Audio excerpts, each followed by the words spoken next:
Welcome to your semester exam pep talk before the test.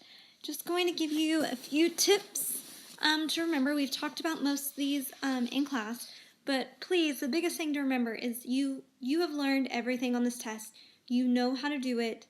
Just take your time. You've got this. I know you will all do great. So let's get started.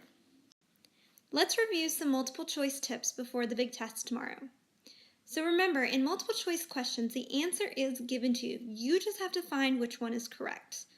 That's why multiple choice tests are easier, because you're given choices to look at for answer possibilities. Next, we're going to use logic to eliminate answer choices that we can obviously tell are wrong.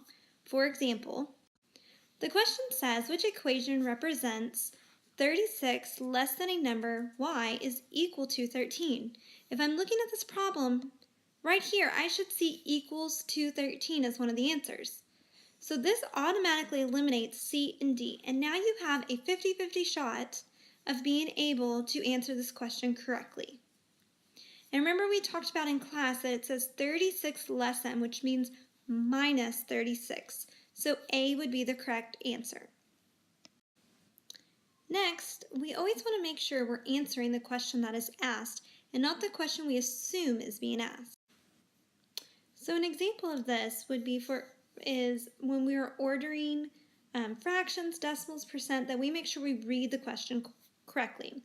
So which of the following are arranged in order from greatest to least? So a lot of times we have questions that says least to greatest. So please make sure you are answering the question that is being asked, and you're not just answering a question. So in this problem, you should notice that 7/8 is obvious your greatest. So you can cancel out B and D. So then you just have to determine, is 5/11 greater or 4/9 greater? So the way you could do that is by finding a common denominator.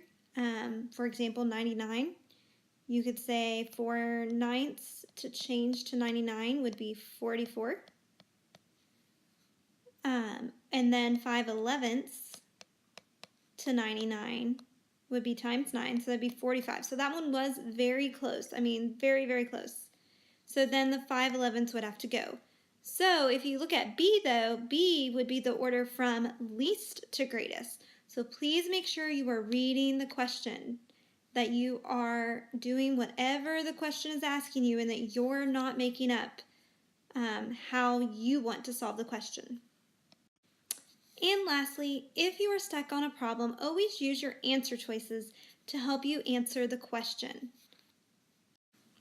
So in this problem, we see which of the following is equivalent to 7/20. So if I'm looking at my answer choices, the first thing I should notice is A and B, there's 7 wholes. And what we know about fractions is that this is a fraction of a whole. It's not a whole. So it cannot be those two answers, because those are more than a whole. So the next thing we have to look at is this. If you think of it as a percent, that is 3 5/10%, where this one is 35%. So you can make this go to 100, and you notice that you get 3,500. So D would have to be your answer. So use your answer choices to help you. You knew it had to be 35. Then you knew you needed to figure out, is it 35 or 3,500ths or 35,000ths? So I set it equal to 100 to see if I would get the 35. So that's how you can use your answer choices to help you actually solve a problem. Now we're going to go over a few concept reminders, meaning skills of some of the concepts we've learned that maybe you forgot, or you just need a quick refresher. So when we are adding fractions, so for example, 1/3 plus 1/8, okay, we have to have a common denominator. So you have to find a denominator they have in common. So I could change this to 24ths and 24ths. And then remember, the golden rule for fractions is what you do to the top, you do to the bottom. So this was times 8, so I have to do that times 8, which gives me 8, times 3, and times 3. So when you are adding fractions, you must have a common denominator. Also, if I was subtracting fractions, I also have to have a common denominator, which in this case we've already solved is 8/24 minus the 3/24 would give us 5/24. Okay, so adding and subtracting fractions, we must have a common denominator. Now multiplying and dividing fractions. So multiplying is our favorite because we just have to do 1/3 times 1/8 and we multiply straight across, which gives us 1/24. Okay, and then, but when we're dividing fractions, let's change that. We have to remember that we want to multiply by the reciprocal, which the reciprocal of 1/8 would be 8/1, and then you just multiply straight across. Also remember, we are not leaving fractions as impropers. So this would actually, 3 goes into 8 twice, which would give me 2/3 left over.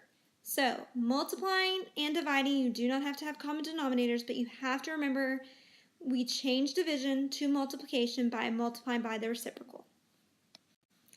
So when you're reading problems and you're trying to figure out what to do, some of the things to remember is if you are comparing two things, for example, let's say miles to gallons, that can be written as a ratio, or red paint to blue paint. These can all be written as ratios. Set up your ratio to solve. So for example, if they said I have 3 red paint to every 4 blue paint to make a purple, and I needed to know how much blue paint I needed if I had 18 red paints. Remember, set up your ratios. You want your ratios labels to be the same across, and then you can figure out what do I need to multiply by. So this would have to be 24 blue. Remember, sometimes you may have to scale down before you scale back up. Another thing to remember is the saying for finding percents or parts or wholes. We need to remember that a part over a whole is equal to a percent out of 100. Some of us like to use our circle method where we say our part is on top and our whole and our percent is on bottom. So remember, if you have a part, you're always dividing because that's what this line represents, division. But if you have a whole and a percent, we are multiplying. But we always have to change those percents to decimals before we can multiply.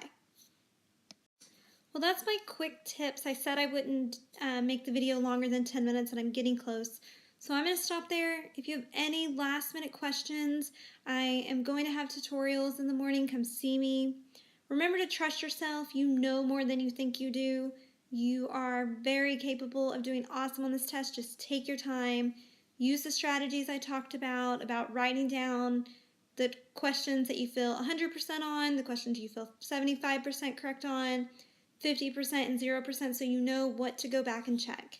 I will see you in the morning. Have a great night. Stop studying if you're still studying at this point. You should study no longer than 30 minutes because we have been working hard towards this semester exam, and I can't wait to see how awesome you do tomorrow. Good luck.